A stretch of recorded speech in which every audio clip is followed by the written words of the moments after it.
इंसाफ की पार्लिमानी पार्टी में ठीक ठाक किस्म की लड़ाई हो गई और वहां पर यह इल्ज़ाम लगाया गया कि पंजाब से एक नया लीडर लाने की कोशिश की जा रही है। अब ये पंजाब से कौन सा लीडर आ रहा है पूरी तफसील के साथ आपको इसी व्लॉग में बताया जाएगा। और ऑपरेशन अज़्म इस्तेहकाम में से ऑपरेशन निकल चुका है। पाकिस्तान तहरीक इंसाफ ये कह रही है कि हमने एस्टैब्लिशमेंट को दबाव में ला दिया। वो कहते हैं कि हमारी वजह से एस्टैब्लिशमेंट पीछे हट गई। क्या वाकई एस्टैब्लिशमेंट पीछे हट गई, ये भी हम आपको आज के व्लॉग में बताएंगे। और गौहर खान साहब अमेरिका के साथ मिल गए, कैसे मिले, ये भी एक बड़ी शानदार किस्म की स्टोरी है जो पूरी तफसील से आपको इसी व्लॉग में बताई जाएगी। और इमरान खान साहब ने बिल आखिर अफगानिस्तान को मुबारकबाद पेश कर दी, क्योंकि ये भी एक खबर है जिसकी तफसील इसी व्लॉग में दी जाएगी। और अब अगर आप हवाई सफ़र करना चाहते हैं तो जहाज़ों के किराए मज़ीद महंगे हो गए हैं, क्यों, उसकी क्या वजह हो सकती है, ये भी पूरी तफसील से आपको इसी व्लॉग में बताया जाएगा। लेकिन व्लॉग की तरफ जाने से पहले मेरी आपसे रिक्वेस्ट है कि आप इस चैनल को सब्सक्राइब ज़रूर कीजिएगा और ये जो बेल आइकन है इसको ज़रूर प्रेस करें। और यही वो फेवर है, यही वो सपोर्ट है जो आप हमारी कर सकते हैं। अस्सलाम वालेकुम नाजरीन, मैं हूं फ़रूख अब्बास, न्यूट्रल बाय जावेद चौधरी में। नाजरीन, PTI की पार्लिमानी कमेटी के अंदर शदीद इख्तलाफात सामने आए हैं। उन इख्तलाफात की मुख्तलिफ वजूहात हैं। कल तक जो लोग कह रहे थे कि उमर अयूब साहब से इस्तीफ़ा लिया जाए और प्रेशर इतना डाला गया कि इस्तीफ़ा उन्होंने दे भी दिया, आज उसी इस्तीफ़े को वापस लेने की कोशिश करवाई जा रही है कि ये इस्तीफ़ा कबूल ना हो। लेकिन ये भी वजह और है कि अब ये क्यों किया जा रहा है। इस स्टोरी को लेकर चलते हैं चौधरी साहब की तरफ और इसकी डिटेल जानते हैं। अब मसला फ़र्क ये है कि जब उमर अयूब साहब को हटाया गया तो सबका ख्याल ये था कि अब जो नया सेक्रेटरी जनरल आएगा वो खैबर पख्तूनख्वा से आएगा, क्योंकि ये सारा जो ग्रुप 22 या 27 लोगों का बना हुआ है, इनका ताल्लुक़ खैबर पख्तूनख्वा के साथ है। और ये महसूस करते हैं कि हमें इग्नोर कर दिया गया है और खैबर पख्तूनख्वा की जो लीडरशिप है उसे पार्टी ने कोई अहम ओहदा नहीं दिया। और अब ये जो नान पख्तून है वो पार्टी के ऊपर काबज़ होते जा रहे हैं, जबकि इस साइड से पंजाबियों का ये गिला है कि जी सारे पख्तून आ गए इसके अंदर, जबकि ऐसी बात नहीं है। इमरान खान साहब को कार्ड खेलने आते हैं, वो बड़े मज़े से बड़े तरीके से कार्ड खेल रहे हैं। अब पार्टी का ख्याल ये है कि कहीं वकास अकरम साहब जो हैं वो उमर अयूब साहब की जगह ना आ जाएँ।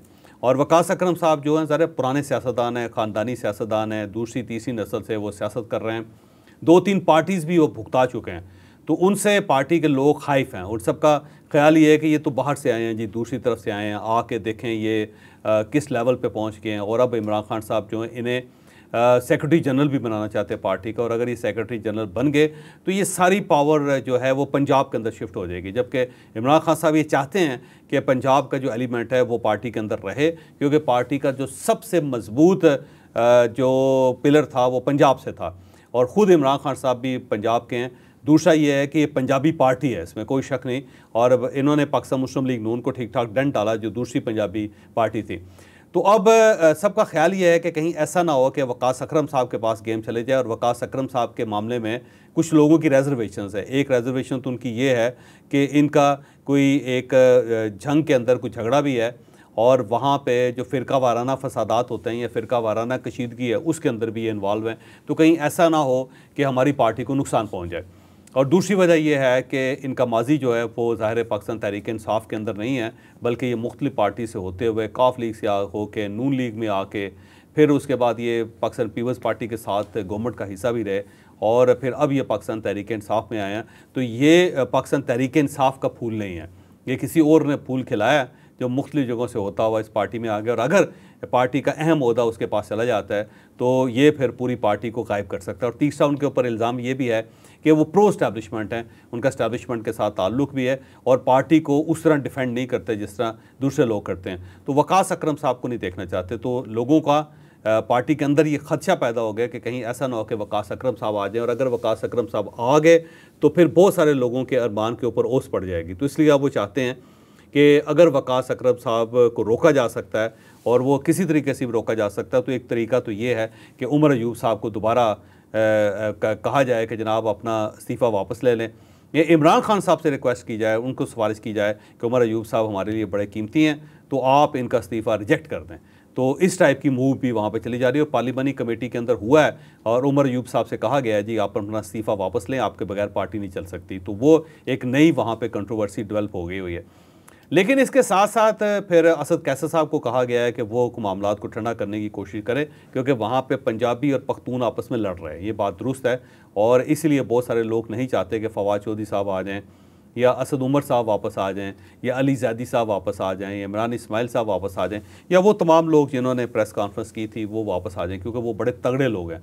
और अगर वो वापस आ गए तो फिर किसी की दाल नहीं गलेगी। तो बहरहाल पार्टी के अंदर एक डिवाइड है, और अब कुछ लोग इमरान खान साहब के पास जाएंगे और उनसे जाके रिक्वेस्ट करेंगे कि आप उमर अयूब साहब का इस्तीफ़ा रिजेक्ट कर दें ताकि वो सेक्रेटरी जनरल रहें, इनकी जगह किसी और बंदे को तैनात करने की ज़रूरत नहीं है। और अगर ये मजबूरी है तो वो शख्स फिर खैबर पख्तूनख्वा से लेना चाहिए, जहाँ हमारी गवर्नमेंट भी है, जहाँ से हम अक्सरियत में भी हैं, और वो लोग जो उन्होंने करैक्टर का मुजाहरा भी किया इस दौरान।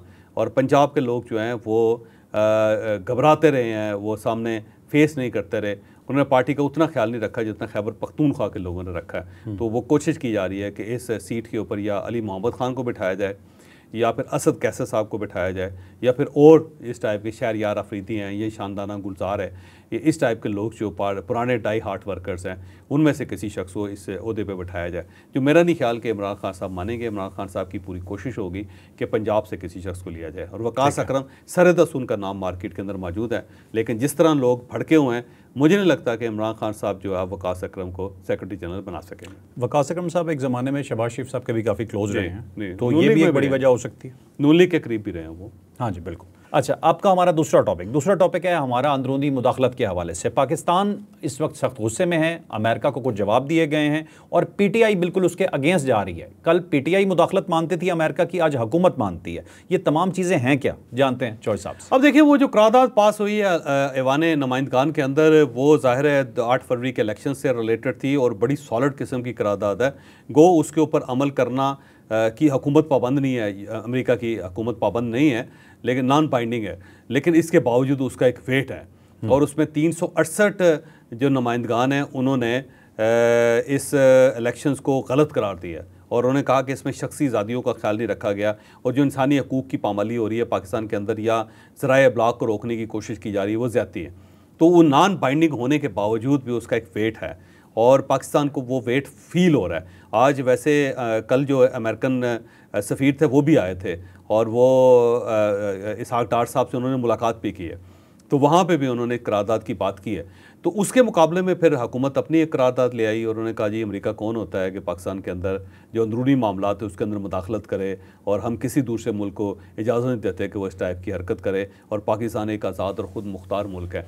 अब मसला ये है कि क्या ये आज़ाद और ख़ुद मुख्तार मुल्क जो है उस वक्त आज़ाद और ख़ुद मुख्तार नहीं था जब इमरान खान साहब ने ये पॉइंट उठाया था कि जनाब हमारे सफ़ीर को क्यों एक डिप्टी सेक्रेटरी जो है वो ये कह रहा है कि जनाब आप अपनी हुकूमत चेंज करें और अपना रवैया बदलें और पाकिस्तान को कुछ नहीं मिलेगा, क्योंकि वो जो साइफ़र था उसकी जो अगर लैंग्वेज देखी जाए तो वाकई लैंग्वेज इतनी अच्छी नहीं थी।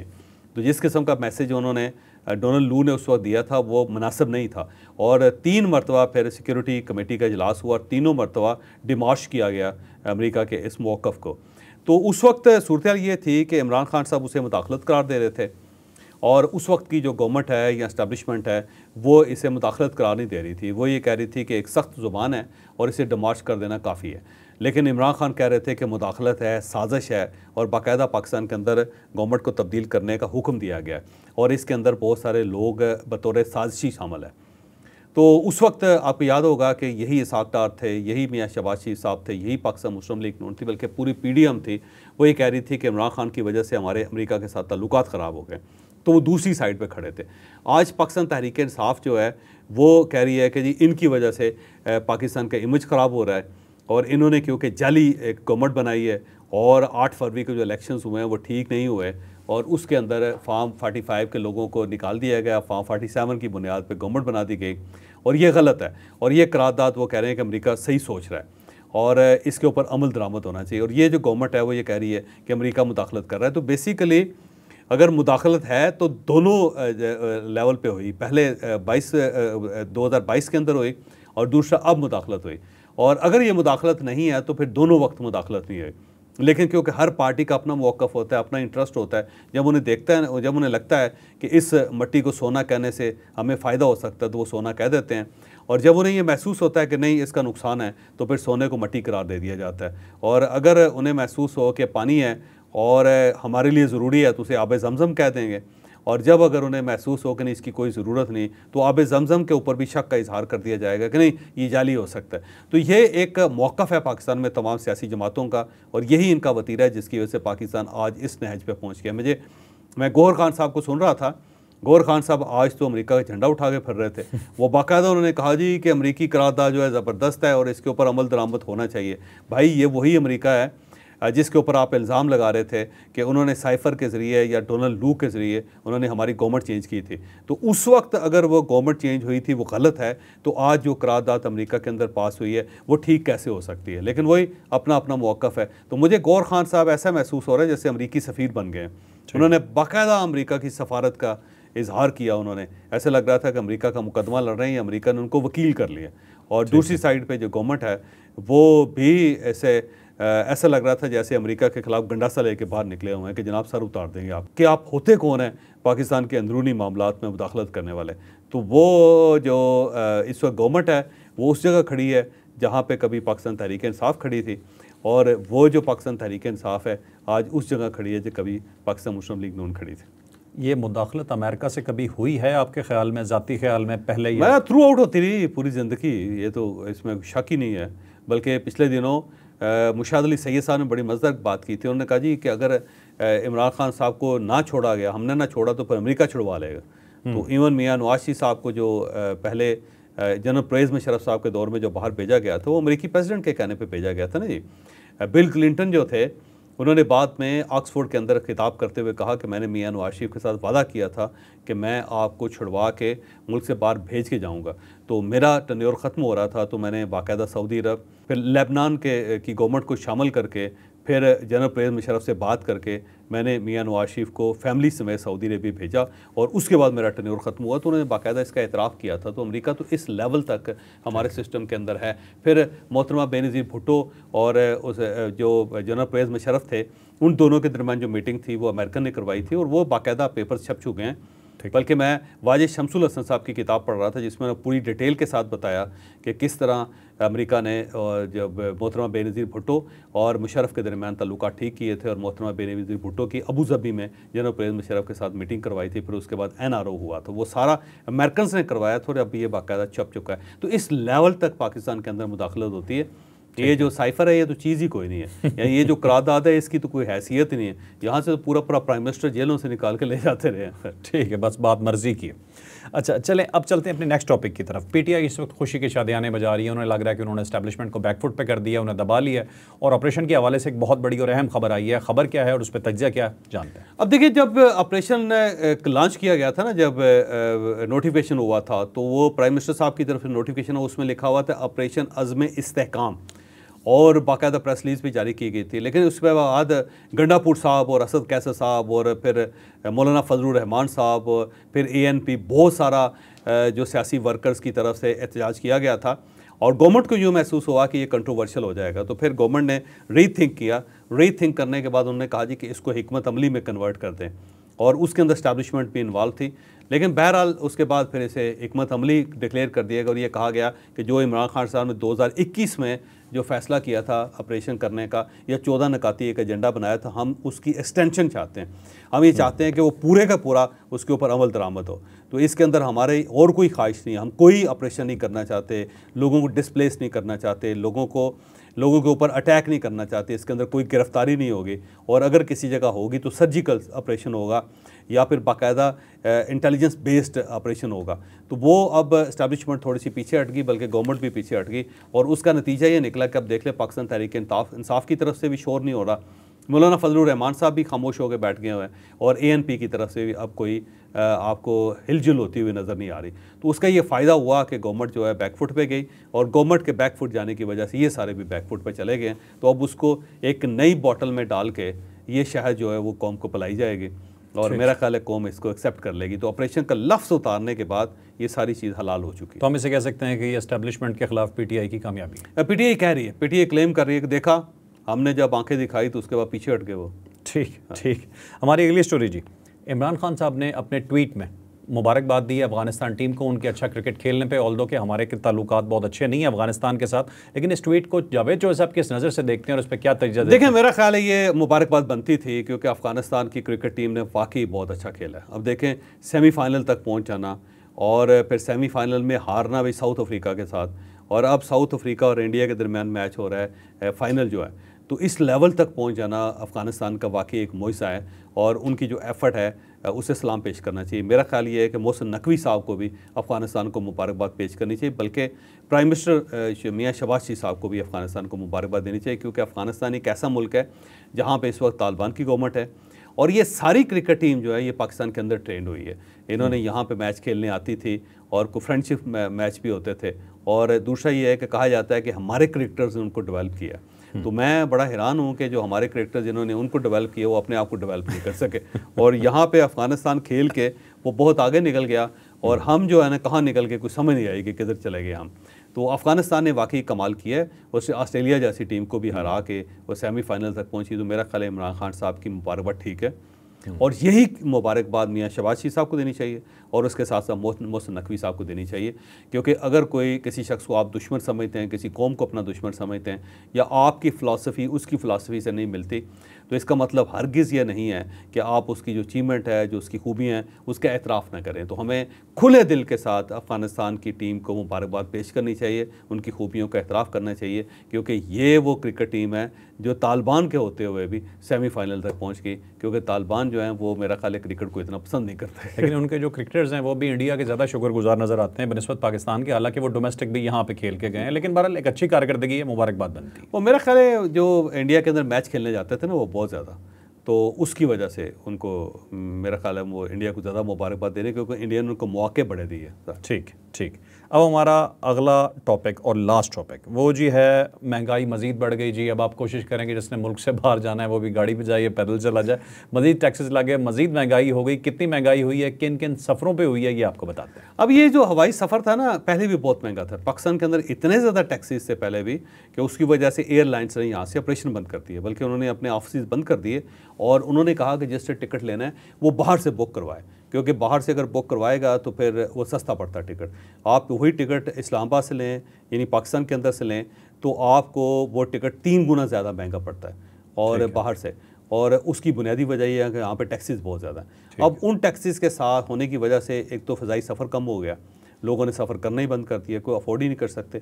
बाहर से जो एयरलाइंस आई उन्होंने अपने दफ्तर बंद कर दिए, उन्होंने अपने ऑपरेशंस बंद कर दिए। लिहाजा किसी जगह अगर 13 एयरलाइंस चलती थी, 13 फ़्लाइट्स चलती थी किसी एयरलाइन की, तो अब वो 3 तक आ गई हुई है। तो इस लेवल के बाद अब हमने मज़ीद सफ़र महंगा कर दिया। मेरा ख्याल है इकॉनमी पे 12,500 और टैक्स लगा दिया गया, और उसके साथ बिज़नेस क्लास पे तो बहुत ज़्यादा लगा दिया। मैं 1 लाख से लेकर 2.5 लाख रुपए तक उसको टैक्स कर दिया गया। फिर यूएई और यानी दुबई और सऊदी अरेबिया का भी 30,000 उसका भी टैक्स लगा दिया गया। तो मेरा नहीं ख्याल कि पाकिस्तान के अंदर आपको बंदा अफोर्ड कर सकता है कि वो किसी जगह जा सके। मेरे जैसा बंदा जो हर महीने जाता था, अब तो मेरा 6-6 महीने नहीं जाता, और टिकट जब पता किया जाता है तो फ़र्क इतना ज़्यादा होता है कि उसके बाद राह निकल जाता है जिसको कहते हैं। तो हम कहते हैं कोई मसला नहीं, यहीं पर इसी तरह तेज़ करके रह लेंगे, बाहर जाने की क्या ज़रूरत है। तो ये जो मेरा ख्याल है ज़्यादती, तो पाकिस्तान जो है उसको भी टैक्स कम करने चाहिए, और बाहर से भी जब ट्रैफिक आएगी तो पाकिस्तान प्रोग्रेस करेगा। यहाँ से लोग जाएंगे, बाहर से लोग आएंगे, उसी से पाकिस्तान तरक्की कर सकेगा। तो अगर आप सफ़र को पाबंद करते जाएंगे, उसको लिमिटेड करते जाएंगे, तो फिर कैसे लोग जो है उनका विजन ब्रॉड होगा, कैसे लोग बाहर जा सकेंगे, कैसे दुनिया देख सकेंगे। इसी तरह बाहर से जो लोग यहाँ पे आएंगे तो वो कैसे आएंगे। तो मेरा ख्याल है कुछ सोचना चाहिए गवर्नमेंट को, वो खुदा खौफी करनी चाहिए। भाई ये हर चीज़ के ऊपर टैक्स लगाते हैं। मेरा ख्याल शायद ऑक्सीजन बची है, बाकी तो आप अगर ज़मीन से पानी निकाल रहे हैं इस्लामाबाद के अंदर तो उसके ऊपर भी टैक्स लग चुका है, और अब आप उसका भी आपको पैसे देने पड़ते हैं। तो आपने गवर्नमेंट को मशवरा दे दिया, खारिश पे टैक्स लगा दिया, मज़े ले रहे हैं फ्री मज़े ले रहे हैं। ठीक है नाजरीन, आज के व्लॉग का टाइम ख़त्म होता है। लाइक शेयर सब्सक्राइब करना ना भूलिएगा। इजाज़त दीजिए, अल्लाह हाफ़िज़।